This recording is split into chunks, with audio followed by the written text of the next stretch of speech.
ओम शांति। विनाश के समय में, अंत के समय में सिर्फ एक अभ्यास ही काम आएगा। बाबा ने कहा, बच्चे, एक समय ऐसा आएगा कि पांचों तत्व इकट्ठे उपद्रव मचाएंगे।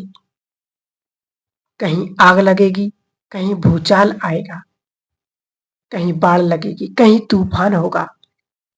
आप सोचिए, ऐसे समय पर हम अपने बचाव के लिए क्या करें ताकि वो हम सुरक्षित रह सकें। तो किसी ने कहा, बचाव की बात तो पीछे छोड़ दिए। अगर ऐसी मूसलाधार बरसात होगी या वातावरण में प्रदूषण इतना फैल जाएगा कि हमारा अनाज ही प्रदूषित हो जाएगा। हम बच्चे तो सही, लेकिन हम कुछ खा भी नहीं सकेंगे, तो जीवन कैसे चलेगा। तो एक बहन ने कहा कि मैंने तो कुछ प्रैक्टिस शुरू कर दी है। तो सब बड़े एक्सचेंज से हो गए और सुनने के लिए सब तैयार हो गए कि खाने की चीजें सब दूषित हो जाएंगी। उस समय कुछ खाने के लिए मिल सके या आपने क्या प्रैक्टिस शुरू की है ताकि हम भी कर सकें। तो उस बहन ने अपना अनुभव सुनाया कि मैंने ऐसा सोचा कि अगर खाने के लिए कुछ दिन ना मिले, दूषित वातावरण के कारण हमारा अनाज विषैला हो जाए, उससे पूर्व हमें कुछ तैयारी करनी चाहिए। तो मैं कभी कभी एक टाइम खाना खाती हूँ, एक टाइम खाना नहीं खाती हूँ। किसी दिन सारा दिन पानी नहीं पीती हूँ और कभी कभी सारा दिन कुछ नहीं खाती हूँ, ताकि ऐसे समय के लिए हम अपने को तैयार कर सकें। ऐसा ना हो कि अंत में जाने के समय खाना पीना ना मिलने के कारण हम उसी चिंता में और उसी चिंतन में अपना तन त्याग दें, चूल्हा त्याग दें। तो उस बहन ने इस प्रकार उपवास करना शुरू कर दिया है। तो ये सब बातें जब दादी जी को बताई कि ये बहन ऐसा ऐसा करती है कि अंत में भोजन दूषित हो जाएगा, जल दूषित हो जाएगा, तो यह अभ्यास शुरू कर दिया है। तो दादी ने कहा, मैं तो ऐसा नहीं समझती हूँ। तो फिर दादी जी ने बहुत सुंदर इसके बारे में बताया और कहा कि देखो, बाबा ने यज्ञ में ऐसा भी समय आया जब सुबह के नाश्ते की सब सामान है, लेकिन खाने का कुछ भी नहीं है। ऐसी बेगरी लाइफ थी, तब भी बाबा ने अपने बच्चों को व्रत नहीं करवाया, कभी भूखा नहीं सोने दिया। कभी ऐसा भी समय आया कि नाश्ते के लिए कुछ नहीं, तब बाबा ने गुड़ में सोडा डाल करके उसको बॉर्नवीटा का नाम दे करके बच्चों को बहलाया, लेकिन बच्चों को कभी भूखा नहीं रखा। तो बाबा ने कभी व्रत नहीं रखा। तब दादी ने अपने अनुभव और बाबा की आज्ञा से यही बात सुनाई कि ऐसे भयानक समय से आने से पूर्व हमें अनासक्त वृत्ति का निर्माण करना चाहिए। अगर हमारे अंदर अनासक्त वृत्ति होगी, स्वाद लेकर के, रस के वशीभूत होकर के हम कुछ स्वीकार नहीं करते, परंतु जिससे बाबा के यज्ञ से हमको मिला या भंडारे से प्राप्त होगा, वही इस शरीर के लिए उपयुक्त है। उतनी चीज शरीर को देनी चाहिए।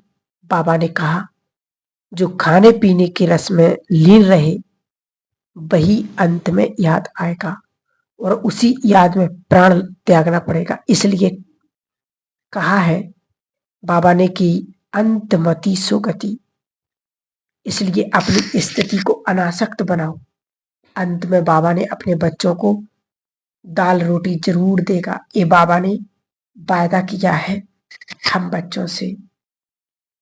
और ईश्वर के रास्ते पर चलने का एक और नियम है, उसमें अकेला चलना होता है। बाबा ने हम बच्चों को सबसे पहले अकेला बनाया है। बाबा ने सीधा परिवार नहीं दिया। अगर सीधा परिवार हमें दे देते तो वो परिवार हमको रौनक नहीं देता, खुशी नहीं देता। उसके पहले अकेला बनाया, अकेला बना करके उसने परिवार दिया। तो बाबा ने कहा एक होता है पढ़ाई की रीति से पढ़ना, और एक होता है पढ़ाई को सत्संग की रीति से पढ़ना। जब हम पढ़ाई को पढ़ाई के रूप से पढ़ते हैं तो पास हो जाते हैं। बाबा को जब साक्षात्कार हुआ तो बाबा ने एक कैसी दुनिया, कितनी अच्छी दुनिया, और एक कैसी दुनिया, मार काट, लड़ाई झगड़ा, खून नायक खेल, प्रकृति आपदाएं, कहाँ ले आया। तो बाबा को तुरंत आवाज आती है ये दुनिया खत्म होने वाली है और नई दुनिया आने वाली है, और इस दुनिया को बनाने के निमित्त तुम बच्चे बनते हो, ये दुनिया बनानी है। तो बाबा तो हैरान हो गए। बाबा ने ये सब साक्षात्कार में देखा। बाबा हैरान हो गए कि मैं तो दुनिया कैसे बना सकता हूँ, इतनी सुंदर दुनिया में कैसे रच सकता हूँ। तो बाबा को कंफ्यूज हुआ, तो सिर्फ बाबा ने उस रथ को एडॉप्ट किया और नई दुनिया के निर्माण का कार्य किया। लेकिन पहले वैराग्य रखा। वैराग्य क्यों जरूरी है वो जानना जरूरी है। लाइफ में वैराग्य क्यों जरूरी है। हम सोचते हैं मेरा घर है, गाड़ी है, मकान है, मेरे बच्चे हैं, परिवार है, नौकर चाकर हैं, मैं तो संतुष्ट हूं। तो देखो हमारा फर्स्ट लेसन कौन सा है, श्री लक्ष्मी नारायण का जैसा बनना। मनुष्य का जीवन लक्ष्य विहीन है। हमारा जीवन भी लक्ष्य विहीन था कि नहीं था। पहले हमारा भी जीवन क्या था, लक्ष्य विहीन, कोई लक्ष्य नहीं था जीवन का। तो बाबा ने आकर के पहले पहले हम बच्चों को लक्ष्य दिया, तुम्हारे जीवन का लक्ष्य क्या है, देवता बनना। जो मेरे पास चीज है तो इससे बेहतर मिले तब तो यह छूटे ना। तो मुझे वैराग्य के लिए पुरुषार्थ करना है। नहीं पड़ता है कि परिवार अच्छा है, बाल बच्चे हैं, उसी में संतुष्ट है। यह तो क्षण भंगुर है। जब हमारा लक्ष्य सामने आता है तो एक दिन में परिवर्तन आता है। बाबा को परिवर्तन लाने में देरी नहीं लगती। बाबा ने जाना, पहचाना और स्वरूप में लाया। तब तो बाबा को मुखड़े से साक्षात्कार मूर्त बना दिया था। बाबा को शिव बाबा ने। तो वैराग्य की भावना उत्पन्न तब होती है जब आपको कोई चीज बेहतर मिलती है और बेहतर आ जाए तो बाबा उसको कहता है बेहद का वैराग्य।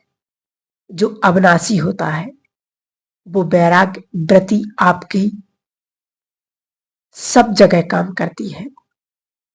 वैराग परिवर्तन लाता है। वैराग का चिराग तो जलाया ही जाता है तपस्या का घृत डालने से, तभी हमारा वैराग और आगे बढ़ता है।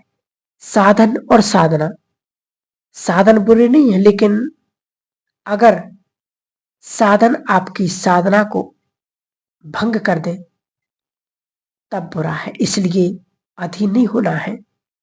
ऐसा ना हो कि समय हमारा शिक्षक बन जाए। बाबा ने कहा समय आपका शिक्षक नहीं बनना चाहिए।